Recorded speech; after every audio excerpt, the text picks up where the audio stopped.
ناظرین، آج کی اہم خبر ہے امریکی صدر ڈونلڈ ٹرمپ کی جانب سے انتہائی سخت زبان استعمال کرتے ہوئے ایران کو متنبع کیا گیا ہے۔ ایک طرف ایران امریکہ کشیدگی دوبارہ سے بڑھ رہی ہے۔ گزشتہ دنوں میں حملے کیے گئے، امریکہ کی جانب سے ایران کے کئی اہداف کو نشانہ بنایا گیا اور الزام عائد کیا گیا کہ ایران نے آبنۂ ہرمز میں بحری جہازوں کو نشانہ بنایا ہے۔ لیکن اب جو امریکی صدر نے واضح طور پر ایران کو ایک پیغام دے دیا ہے کہ اگر مجھے قتل کرنے کی کوشش بھی کی گئی تو میزائل اس وقت تیار ہیں، صرف آپ کے اس اقدام کا انتظار کر رہے ہیں۔ جیسی اگر آپ نے کوئی ایسی کوشش کی تو ایران پر میزائلوں کی بارش کر دی جائے گی۔ وہیں پر اسی اثنا میں آیت اللہ خامنہئی کی تدفین کے چند گھنٹوں کے بعد ان کے صاحبزادے اور ایران کے موجودہ جو سپریم لیڈر ہیں مجتبیٰ خامنہئی، ان کا آج ایرانی میڈیا کے بقول اسٹیٹمنٹ سامنے آیا ہے، جس میں تحریری بیان جاری کرتے ہوئے آیت اللہ خامنہئی کے صاحبزادے مجتبیٰ خامنہئی کی جانب سے کہا گیا کہ وہ اپنے والد اور دیگر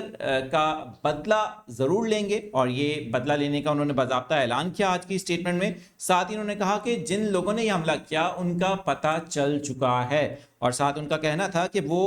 تمام لوگ جو اس میں ملوث تھے وہ اپنے ساتھ اپنی قبروں تک پرسکون موت مرنے کی نامکمل خواہش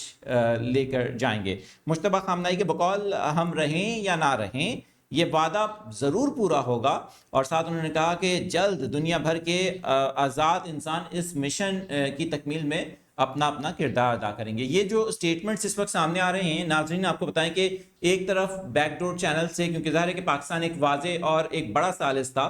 جو مذاکرات ہوئے تھے برگن اسٹاک میں، اور اس کے بعد جو ایک معاہدہ ہوا تھا جس کے اوپر دستخط بھی ہوئے، بظاہر اس کے بعد امریکی صدر کا یہ اسٹیٹمنٹ آنا کہ اب جنگ بندی ختم ہو چکی ہے ان کے خیال میں اور اس معاہدے کی ضرورت نہیں ہے، کیونکہ وہ ایران کے ساتھ کسی بھی معاملے میں بظاہر سیٹسفائی نظر نہیں آ رہے تھے۔ تو معاملات ایک بار پھر اس وقت جنگ کی طرف جاتے بظاہر